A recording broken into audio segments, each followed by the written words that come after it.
সরকারের কঠোর বিধিনিষেধ উপেক্ষা করে ফসলি জমিতে গড়ে উঠেছে ইটভাটা।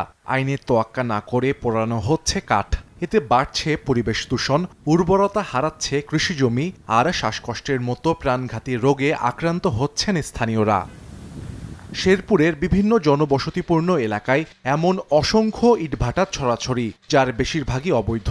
এলাকাবাসী বলছেন, ভাটাগুলোতে ইটের কাঁচামাল মাটি সরবরাহ করতে প্রতিদিন শত শত ট্রাক দিয়ে অবৈধভাবে কেটে আনা হচ্ছে ফসলি জমির উর্বর অংশ। মাঝে মাঝে পরিবেশ অধিদপ্তর ২-৪টি ভাটায় অভিযান ও জরিমানা আদায় করলেও থেমে নেই তাদের তৎপরতা। প্রশাসনকে ম্যানেজ করেই অবৈধ ভাটাগুলো চলছে, অভিযোগ স্থানীয়দের। যেখান থেকে মাটি নিয়ে আসে সেখানে গর্ত হয়ে যায়, সেখানে কোনো আবাদ ফসল হয় না। ৩ ফসলা জমিগুলো নষ্ট হইতেছে, আমরা এক আবাদও পাচ্ছি না। কালো ধোঁয়াগুলো আসে, এই ধোঁয়াগুলোই আমাদের বাচ্চাদের শ্বাসকষ্ট সমস্যা হয়। তবে ট্যাক্স, ভ্যাট ও জেলা প্রশাসন সহ সব দফতরকে ম্যানেজ করে ইটভাটা পরিচালনা করতে হয় দাবি ভাটা মালিকদের।